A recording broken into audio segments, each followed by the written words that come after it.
সবাই বলি আলহামদুলিল্লাহ।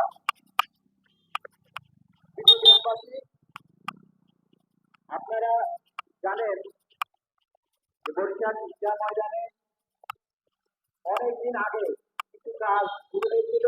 বারোটারি ওয়াল সহ সৌন্দর্য বর্ধনের মাঝখানে প্রায় 10 বছর জানেন এটা থমকে গেছে। এটা নিয়ে আমরা সামনে আপনাদের নিয়ে আলোচনা করে এটা কিভাবে আমাদের গ্রামের উন্নয়ন, গ্রামের ঈদগাহে এই উন্নয়ন করা যায় সেটা নিয়ে আমরা বসে আলোচনা করবো এবং আপনাদের সহযোগিতা কামনা করবো। ধন্যবাদ আপনাদের সবাইকে। ঈদের শুভেচ্ছা জানিয়ে শেষ করছি। ঈদ মোবারক, ঈদ মোবারক। এখন আপনাদের উদ্দেশ্যে 1 মিনিটের জন্য শুভেচ্ছা বক্তব্য রাখবেন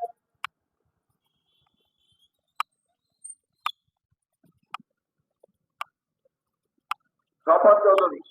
স্বপন চৌধুরী। আসসালামু আলাইকুম। ঈদ মোবারক। আমরা এখানে বরিশাল গ্রামবাসী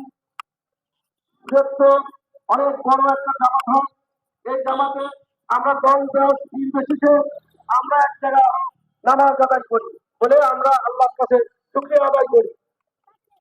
আমরা আগামীকাল যারা আমাদের নেত্রী স্থানের কিছু লোক আছে তাদের নিয়ে শিক্ষা কমিটির ব্যাপারে এবং উন্নয়নের কাজের সাথে আমরা বলবো আপনারা যারা বিদ্যালয়ে আসার চেষ্টা করবেন বেলা 11টার সময়। এইগুলো আমি আমার সংক্ষিপ্ত ভাবে শেষ করছি। আসসালামু আলাইকুম। ঈদ মোবারক।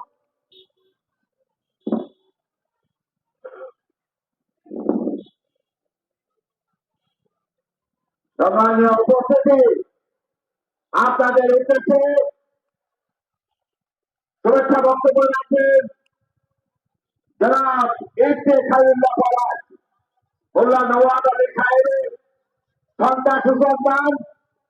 তাহলে আমাদের মোল্লা সাহেব মারা গেছেন, উনি ঈদগাহ কমিটির সভাপতি ছিলেন। আমার আব্বা চৌধুরী দৌলুল্লাহ সাহেব ঈদগাহ কমিটির সেক্রেটারি ছিলেন। ওনার আবর্তমানে চৌধুরী সাহেবই দায়িত্ব পালন করে এবং উপকমিটি সহ আমাদের যুবক সম্প্রদায় এই ঈদগাহ সাথে এবং গ্রামের উন্নয়নমূলক কর্মকাণ্ড, ঈদগাহ উন্নয়নমূলক কর্মকাণ্ডের সাথে সহযোগিতা করে আসছেন। জনাব পলাশ সাহেব, আপনি শুভেচ্ছা একটু বক্তব্য। বিসমিল্লাহির রহমানির রহিম। ঈদগাহ ময়দানে আগত বরিশাল গ্রামের প্রাণপ্রিয় মুসলমান, আসসালামু আলাইকুম। দীর্ঘ 1 মাস সিয়াম সাধনার পর আমরা সবাই এখানে সমবেত হয়েছি। আলহামদুলিল্লাহ, মহান রব্বুল আলামিনের কাছে আমরা কৃতজ্ঞতা জানাই। বরিশাল গ্রাম একটি ঐতিহ্যবাহী গ্রাম। আমাদের মাঝে আমার বাবা মৌলানা গোয়ালি একসঙ্গে থাকতেন, উনি দীর্ঘ 3 বছর নাই।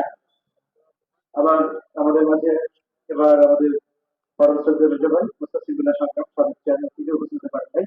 পরিবারের পক্ষ থেকে আপনাদেরকে শুভেচ্ছা জানাই, আপনাদের কাছে দোয়া প্রার্থনা করি।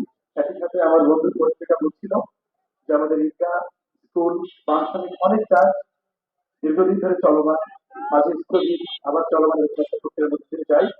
আমরা দৃঢ়ভাবে বিশ্বাস করি সবাই মিলে গ্রামের মঙ্গলার্থে ঐকান্তিক প্রচেষ্টায় সৌহার্দ্য এবং সম্প্রীতির মাধ্যমে এই বিষয়গুলো সমাধান করা যাবে। আমি দৃঢ়ভাবে বিশ্বাস করি বরিশাল গ্রাম সৌহার্দ্য এবং সম্প্রীতির দৃষ্টান্ত। এই জন্য আমরা যারা গ্রামে থাকি না তাদের একটা বিশেষ অনুরোধ যারা গ্রামে থাকে সেই সৌহার্দ্য এবং সম্প্রীতি যেন অটুট থাকে। আপনারা যারা এসেছেন, আমাদের অনেকে পিতা মাতা নাই, মা বাবার ভাই বোন আত্মীয় স্বজন পরিজন অনেকেই কবরে আছে।